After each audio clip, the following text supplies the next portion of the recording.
여러분 안녕하세요.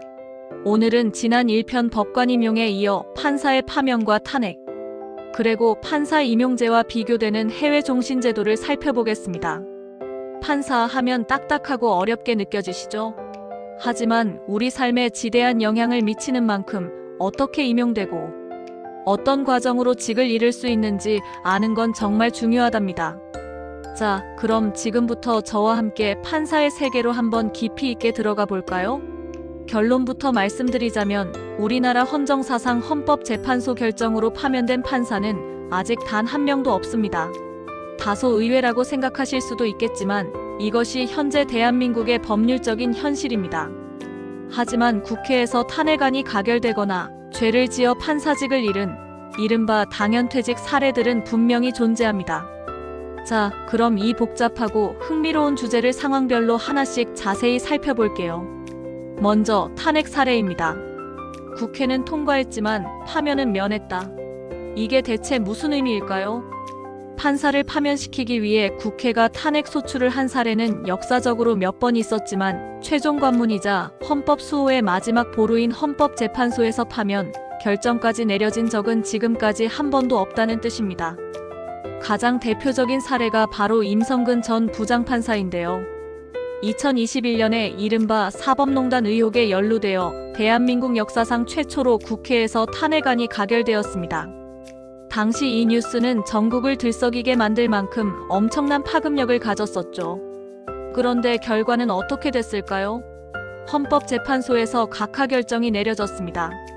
각하라는 단어가 좀 생소하게 느껴지실 수도 있을 텐데요. 쉽게 말해 법원에서 심리 대상이 아니라고 판단하여 사건을 종결시키는 것을 의미합니다. 헌재가 왜 각하 결정을 내렸냐면 탄핵 심판이 진행되는 도중에 임성근 전 부장판사의 임기가 만료되어 이미 퇴직을 하셨기 때문이에요. 헌법재판소는 이미 판사가 아닌 사람을 파면할 수는 없다는 논리적 근거를 제시했고 결국 그의 잘못 여부를 떠나 절차상 파면이라는 기록은 남지 않게 되었답니다. 물론 그의 잘못이 없다는 의미는 결코 아니며 법적 책임과는 별개의 문제로 볼 수 있습니다. 다음은 당연퇴직 사례입니다. 이건 한마디로 감옥에 가게 되어 직을 일탈하고 아주 명확하게 요약할 수 있습니다.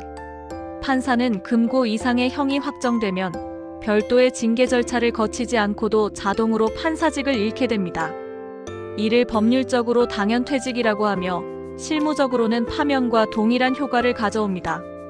우리가 흔히 생각하는 판사들이 교도소에 가는 사례는 매우 드물지만 몇몇 충격적인 사건들이 언론을 통해 보도되기도 했습니다.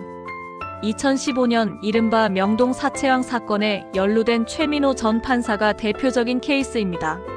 사채업자로부터 수억 원에 달하는 뇌물을 받은 혐의로 기소되어 징역 4년을 선고받았는데요. 헌정사상 현직 판사가 비리 혐의로 구속 기소되어 실형을 살게 된 것은 정말 전례 없는 충격적인 사건이었습니다. 형이 확정됨과 동시에 그는 판사직을 자동으로 잃게 됐죠. 또 다른 사례는 2017년 사회를 떠들썩하게 만들었던 정은호 게이트에 연루된 김수천 전 부장판사입니다. 재판 청탁 명목으로 거액을 수수하여 징역 5년이 확정되면서 역시 판사직을 잃었습니다. 이러한 사례들을 보면 아무리 법을 수호하고 공정함을 지켜야 할 의무를 가진 분이라 할지라도 결국 인간이기에 권력과 금전의 유혹에 넘어갈 수 있구나 하는 씁쓸하고 안타까운 생각이 드는 것이 사실입니다. 자, 그럼 이제 아주 따끈따끈한 최신 소식으로 넘어가 볼까요? 2026년 1월 30일 이른바 사법농단 사건의 핵심 인물이었던 양승태 전 대법원장의 항소심 판결이 나왔습니다. 1심에서는 모든 혐의에 대해 무죄를 선고받았지만 항소심, 즉 2심에서는 1심의 무죄 판결이 뒤집히고 직권남용 혐의 중 일부가 유죄로 인정되어 징역 6개월에 집행유예 1년을 선고받았습니다. 재판부는 이례적으로 강력한 어조로 대법원장이라 할지라도 재판의 독립을 침해하는 행위는 명백한 직권남용에 해당한다며 유죄를 인정했습니다. 다만 양승태 전 대법원장은 이미 퇴직한 상태이기 때문에 이번 판결이 파면 여부와 직접적인 상관은 없고요. 대법원에서 이 형이 최종적으로 확정될 경우 전직 대법원장으로서의 예우가 박탈될 수 있습니다. 또한 함께 기소되었던 박병대 전 대법관도 항소심에서 일부 유죄 판결을 받았고 고영한 전 대법관은 2심에서도 무죄를 선고받았습니다.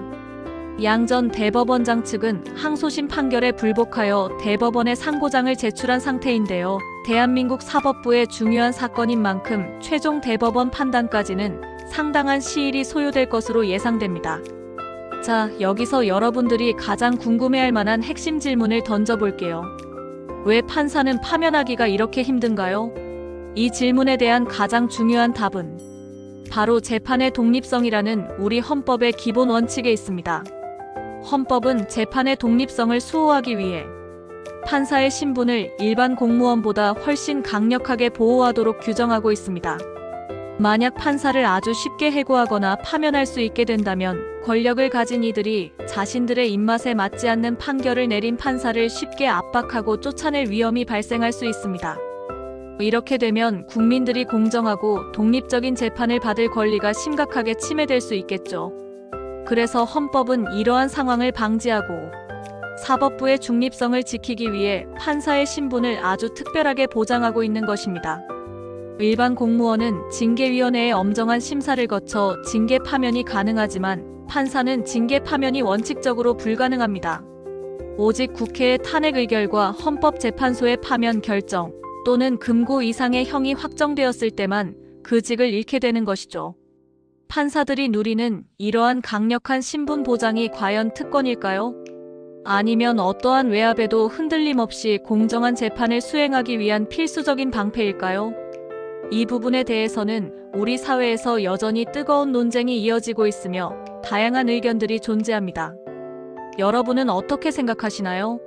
저는 개인적으로 공정한 재판을 위해 반드시 필요한 장치라고 보지만 동시에 그 막강한 권한을 남용했을 때는 그에 상응하는 책임 또한 명확하고 엄정하게 물어야 한다고 생각합니다. 우리나라는 현재 독일과 프랑스 중심의 대륙법계, 즉 경력직 법관제에 그 뿌리를 두고 있습니다. 하지만 최근에는 미국과 영국 중심의 영미법계, 즉 법조 일원화 요소를 적극적으로 도입하여 변화하는 과도기에 있습니다.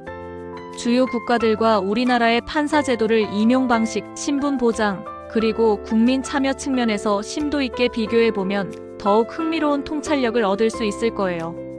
첫 번째, 임용 방식입니다. 시험인가, 선거인가, 경력인가? 나라마다 판사를 뽑는 방식은 천차만별입니다. 우리나라를 먼저 살펴볼까요? 대한민국은 과거에는 사법고시와 같은 시험, 성적 순으로 젊은 판사들을 대거 선발했습니다. 하지만 지금은 변호사 경력자를 판사로 임용하는 법조 일원화 제도로 점진적으로 전환되고 있는 과도기에 있습니다. 최소 5년 이상의 변호사 경력자를 선발하는 것이 원칙이죠. 그러나 여전히 대법원이 중앙집권적으로 판사를 선발하는 관료적 성격이 강하게 남아있다는 비판도 제기되고 있습니다.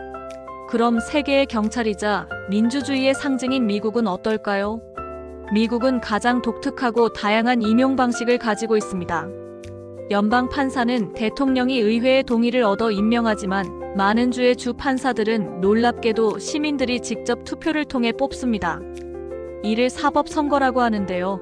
판사가 대중의 목소리와 법, 감정에 귀를 기울이게 만드는 아주 민주적이고 혁신적인 장치라고 할 수 있습니다. 물론 정치적 중립성 훼손이라는 비판도 있지만요.